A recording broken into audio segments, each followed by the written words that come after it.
Elles avaient pour objectif d'emmener les jeunes à s'approprier la vision de l'année 2023, déclarée année de la jeunesse par le président Alassane Ouattara. Les rencontres consultatives ont pris fin à Abidjan. Elles auront permis d'informer en permanence les jeunes sur l'ensemble des opportunités et initiatives qui leur sont destinées. Leurs différentes préoccupations ont été recueillies. Michel Mambo. Des jeunes issus du RHDP, du PDCI-RDA, du FPI, du PPHC et de bien d'autres partis politiques, tous réunis dans une même salle pour évoquer des questions d'intérêt commun.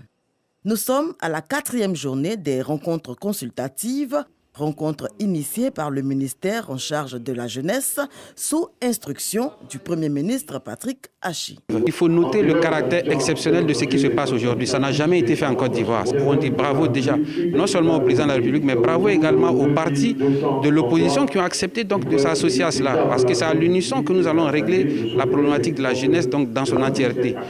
La question de l'employabilité, l'éthique et la déontologie, le civisme, qui reste une règle mal exploitée dans la société juvénile ivoirienne.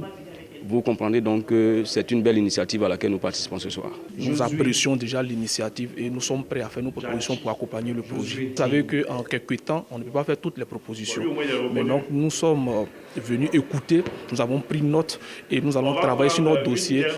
Mais notre proposition est que quand on parle de jeunesse, ce ne soit pas seulement les jeunes garçons, que la jeune femme aussi soit prise possible et surtout que la représentativité des femmes, comme le quota l'indique de 30%, soit respectée, que nous allions même vers la parité. Les jeunes issus du secteur informel n'étaient pas en reste.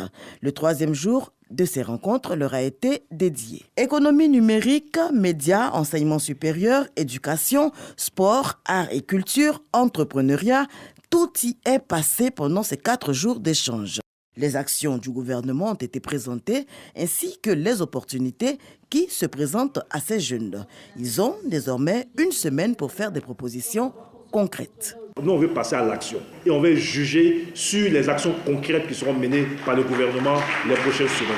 Donc faites les propositions, on va les transmettre au Premier ministre, mais pour le reste, durant toute l'année, il y aura donc des propositions qui peuvent se faire. 2023, année de la jeunesse, le gouvernement joint l'acte à la parole à ces jeunes de saisir la balle au bon.